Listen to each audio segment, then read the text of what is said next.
Como estão todos? Aqui estamos nós para mais uma das oportunidades de estudo e reflexão junto à doutrina dos Espíritos.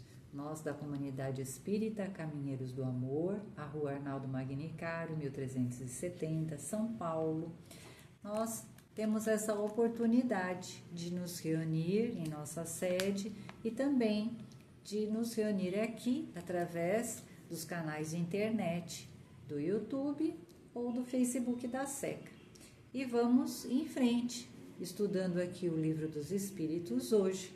Mas antes de começar, vamos fazer a nossa prece, pedindo a bênção do Pai, do Mestre Jesus, dos bons Espíritos, para que possamos neste momento nos acalmarmos, nos tranquilizarmos e buscar concentrar a nossa mente nos estudos deste momento que estamos aqui. Vamos respirar gostoso e vamos assim agradecer esses momentos que temos de aprendizado, os momentos de tantos ensinamentos que chegam até nós, iluminando o nosso caminho, iluminando a nossa mente e o nosso coração. Pedimos a bênção do Pai para todos nós, para os nossos lares, para todos aqueles que se ligam a nós. Que assim seja, graças a Deus e graças a Jesus. Então vamos assim, hoje, dar continuidade aos estudos do Livro dos Espíritos. Nós estamos no capítulo 10, na Lei de Liberdade, no item 5, que vai falar sobre livre-arbítrio. E para falar sobre este tema, a gente lembrou aqui de uma história, né? E vamos hoje trabalhar de uma forma diferente, uma forma lúdica, né? Então, para a gente poder compreender melhor o livre-arbítrio e a importância dele, né, na nossa vida, eu lembrei de uma história de um rapaz, né?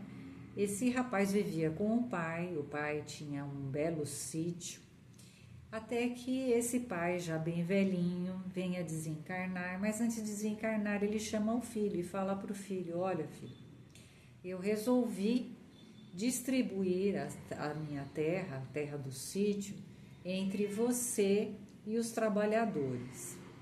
E aí o rapaz fica meio que assim, porque ele achava que o pai fosse deixar todo o sítio para ele.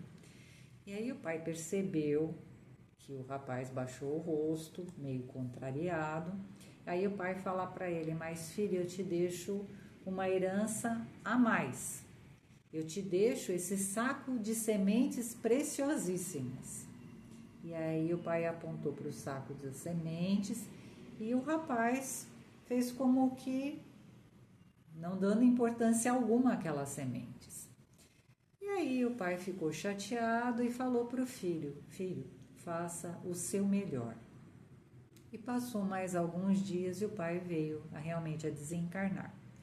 O rapaz, muito contrariado, né, porque ele queria ficar de posse de todo o sítio, o que fez?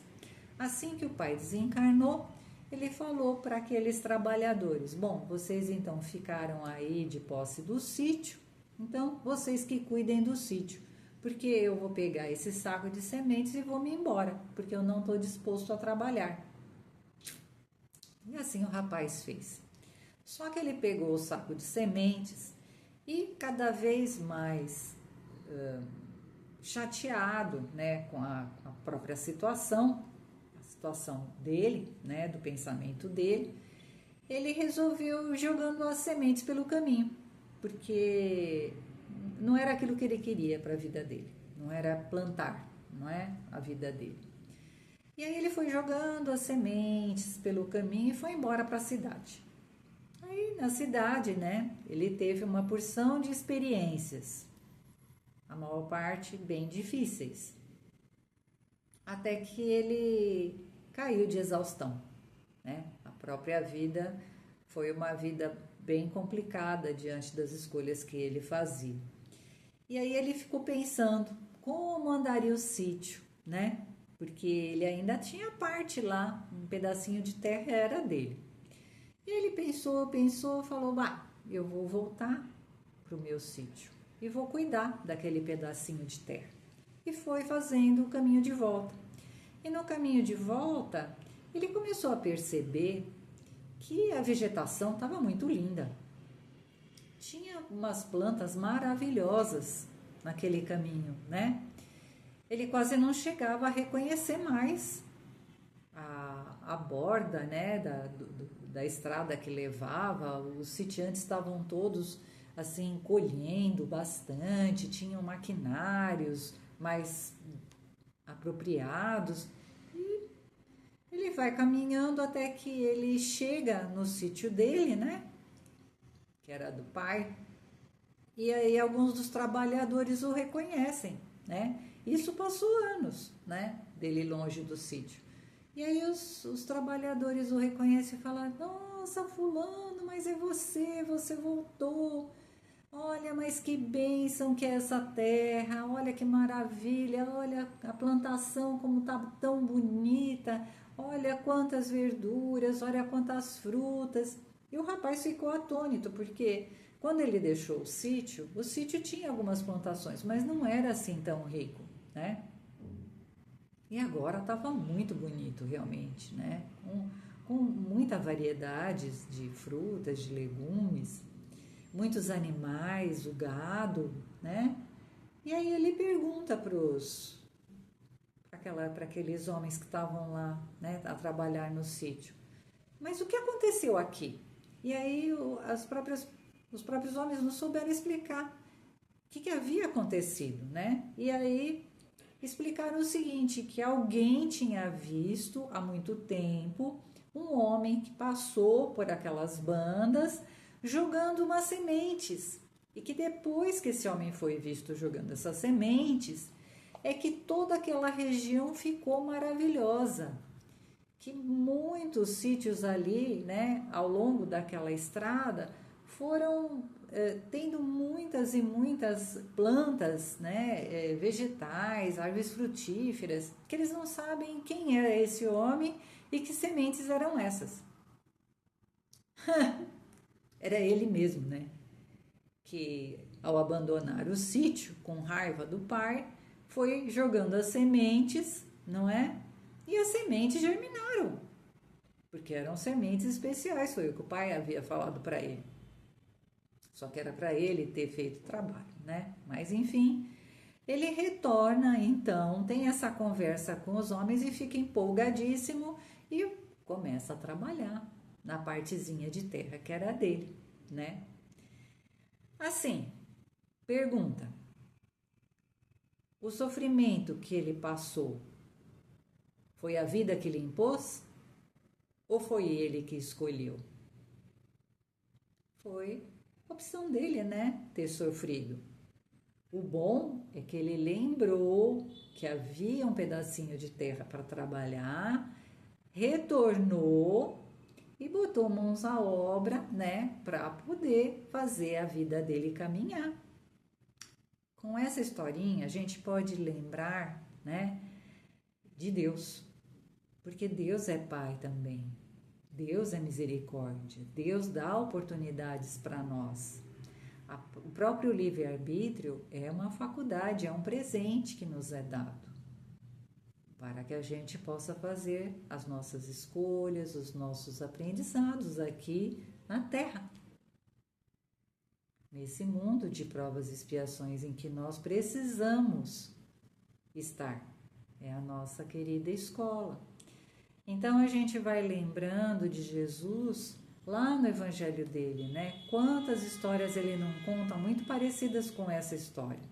A própria parábola do filho pródigo não é assim? Muito parecida, né? O pai dá ao filho a oportunidade das escolhas, o filho pega toda a sua parte da herança, vai para a cidade grande, gasta tudo, fica em situação difícil. Aí lembra que o pai existe, que a terra, a fazenda do pai existe e que ele podia ter uma vida melhor lá. Retorna e o pai o recebe de braços abertos, mas ele tinha feito a escolha dele também, o que lhe valeu de grande aprendizado, não é? Para ter mais ciência, né? Ter mais responsabilidade diante das próprias escolhas. É isso que vai tratar, então, esse item aqui que fala sobre livre-arbítrio para nós. Então, nós vamos vendo aqui as perguntinhas que o Kardec faz para o plano espiritual para nós podermos entender. Então, a primeira perguntinha é 843. E o Kardec perguntou para o plano espiritual: o homem tem livre-arbítrio nos seus atos? E o plano espiritual respondeu: pois que tem a liberdade de pensar, tem a de agir. Sim, nós não somos os espíritos inteligentes, não é, da criação? Nós temos a capacidade de pensar. Se a gente pensa, pensamento contínuo vai dar para a gente a noção da ação e da consequência dessa ação.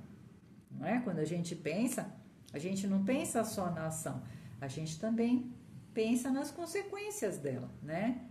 É bem verdade que a gente só quer ver a consequência para nós e esquece o que vai rolar com relação aos outros, e aí que a gente se dá mal, né? Então, na questão do pensar em como vai fazer, em como vai agir, utilizar as suas opções, né? Para que as consequências sejam boas para a gente e para aqueles que nos rodeiam. A lei de amor nos diz assim: faça ao próximo aquilo que você deseja que o próximo faça para você também. Então, é esse o X da questão, né? Saber que as escolhas que a gente faz geram responsabilidades sobre o que foi feito ou o que foi falado. Muito bem. Então, a resposta do plano espiritual ainda continua. Sem o livre-arbítrio, o homem seria uma máquina. Sim, não é? Então, a gente seria um robozinho, mas Deus não fez a gente para ser robozinho. Ele deu para nós a inteligência e com ela dá a oportunidade da gente também desenvolver a moral. Porque primeiro desenvolve-se a inteligência na condição da evolução do espírito. E na sequência se desenvolve a moral. É assim que é o processo evolutivo, né? Continuando. A 844. O homem goza do livre-arbítrio desde o nascimento. Então a gente reencarna, né? Quando a gente nasce, ali, nenezinho, recém-nascido, a gente já tem livre-arbítrio? Resposta do plano espiritual. Ele tem a liberdade de agir desde que tenha a vontade de o fazer. Nas primeiras fases da vida, a liberdade é quase nula, não é, gente? O bebezinho pequenininho ali, né? Até 1 aninho, tem pouca condição de ter liberdade. Ele está conhecendo o mundo, ele está se conhecendo, ele está conhecendo a família dele, a turminha que está ali ao redor, se vai para a escolinha, a turminha que vai estar na escolinha. Então, ele ainda tem pouco livre-arbítrio. Assim mesmo, né? Na interação com os familiares, ele às vezes já faz caretinha quando ele não gosta, não é? Ou abre um sorrisinho quando ele está satisfeito. Então vai começando a despontar uma coisinha aqui, outra lá, mas vai caminhar para um crescente. Então, nas primeiras fases da vida, a liberdade é quase nula. Ela se desenvolve e muda de objeto com as faculdades. Lógico, à medida que a criança vai desenvolvendo seus potenciais, as suas faculdades, aí sim que a coisa fica complicada, né, gente? Se já tiveram criança pequena dentro de casa, né? Então, aí começa aquela coisa que você tem que falar: fulaninho, não faz isso, fulaninho, vem aqui, para tentar mostrar para a criança o que ela pode e aquilo que ela não pode fazer e por que não pode fazer, não é? A gente vai educando a criança, educando esse potencial de escolha que ela traz e que vai depender, sim, dessa educação que os pais, os responsáveis derem, para que depois ela possa bem escolher quando ela for adolescente, quando ela for um adulto. Então, lá de criança, a gente precisa já educar esse potencial que é a faculdade do livre-arbítrio. Aí o plano espiritual completa. Estando os pensamentos da criança em relação com as necessidades da sua idade, ela aplica o seu livre-arbítrio às coisas que lhe são necessárias. Foi o que a gente falou, não é? O querer comer ou não, o querer brincar ou não, o querer dormir ou não, o querer obedecer a mamãe e papai ou a vovó ou não. Depois a outra perguntinha. As predisposições instintivas que o homem traz ao nascer não são um obstáculo ao exercício de seu livre-arbítrio? Que o Kardec está perguntando aqui. Nós somos espíritos, que já tivemos outras reencarnações. Então, em outras reencarnações, supondo que eu tenha, tido experiências difíceis com relação à mentira, com relação à preguiça, com relação a drogas, não é? Então ele está falando dessas predisposições de aprendizados difíceis que fizemos em outras reencarnações.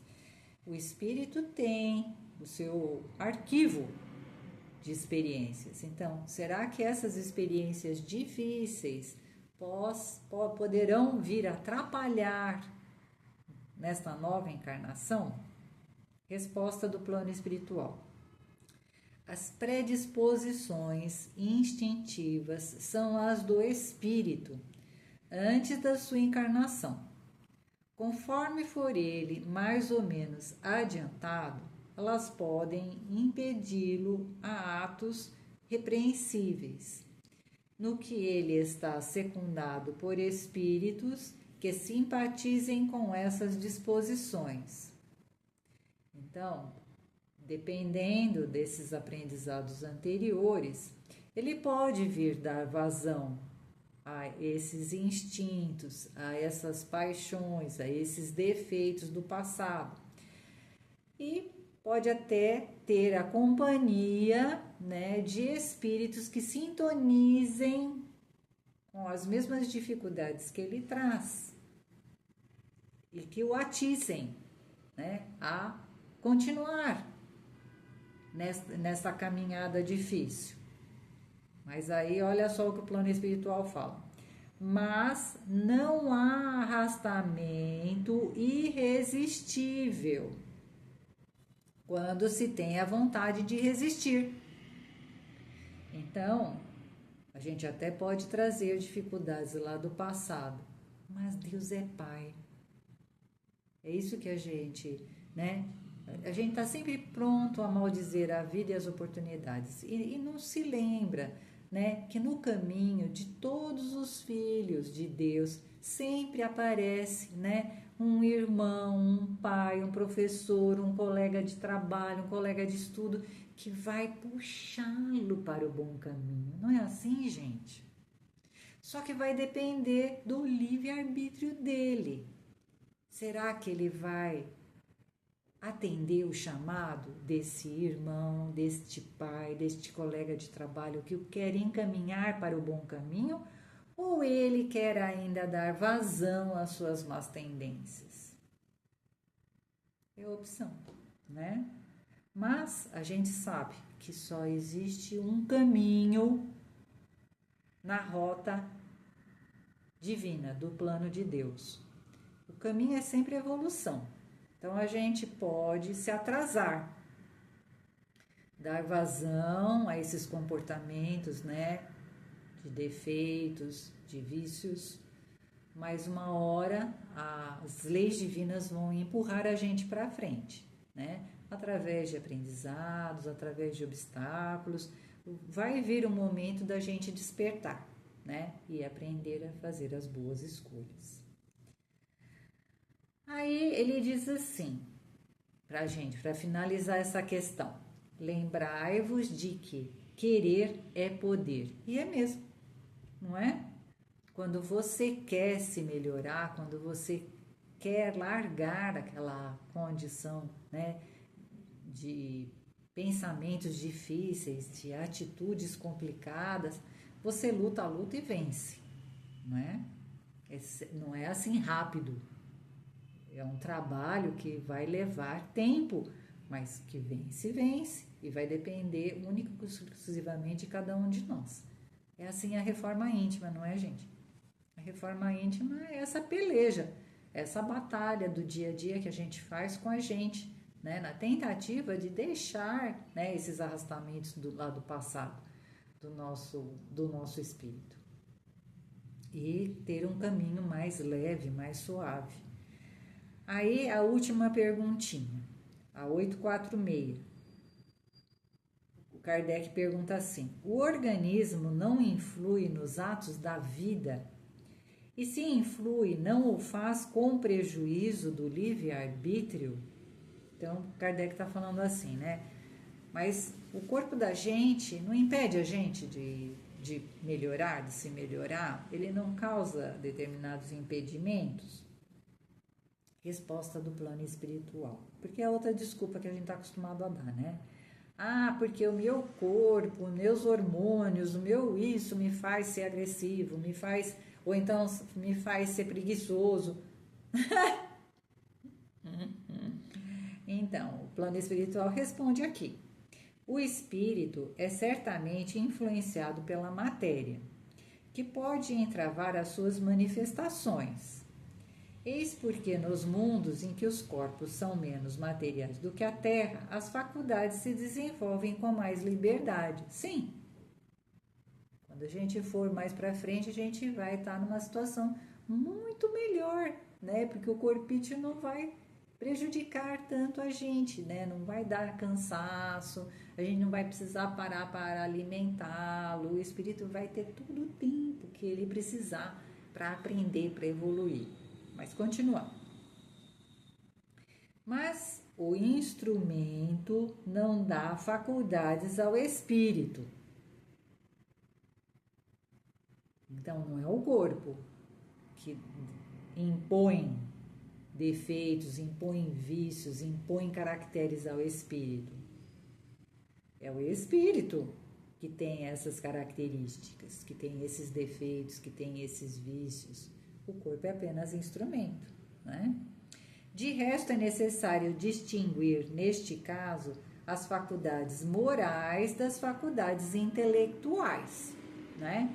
Então, assim, intelectual é todo o conhecimento. Então, muitas vezes a gente usa o conhecimento em vez de para o bem e para o mal, que a gente sabe, né? Ser espertinho. Então, é necessário a gente distinguir o que é da moral, né? Aquilo que está gravado na nossa consciência, as leis divinas, o que é certo fazer, né? A condição da justiça divina, da lei de causa e efeito, aquilo que eu faço, eu colho, não é, gente? Bom, aí ele continua aqui.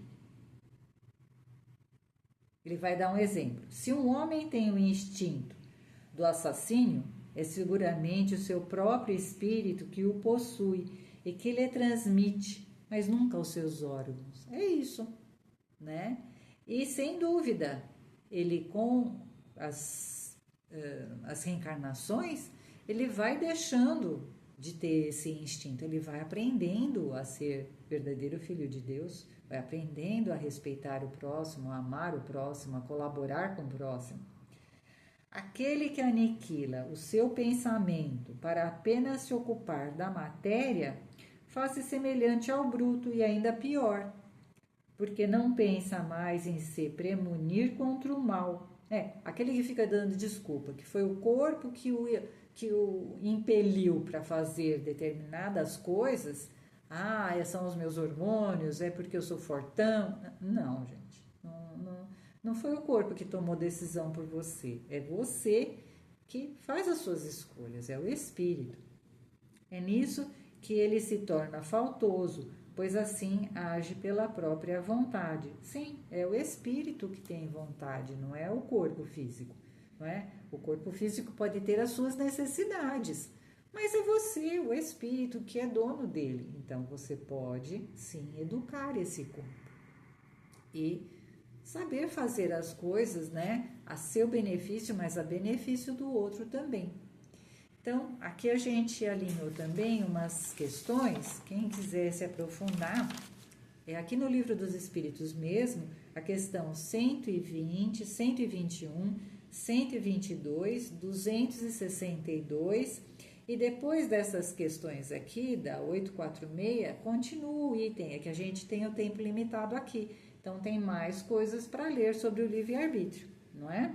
Então, vamos aproveitar. E eu trouxe aqui uma frase do Mário Sérgio Cortella. Sérgio Cortella, ele diz assim: nem tudo que eu quero eu posso, e nem tudo que eu posso eu devo. Lembra a fala do Evangelho, né? Lá de Lucas. Lá em Lucas ele fala... não, é Paulo que fala, né? Nem tudo aquilo que posso, né, eu devo fazer. Ele fala lá no Evangelho. O que Lucas fala é: a quem muito é dado, muito será cobrado. É uma outra fala muito boa também. Não é verdade? Mas assim, vamos ficando com os nossos estudos de hoje. Que a paz do Mestre Jesus nos envolva a todos. Boas reflexões. Que assim seja.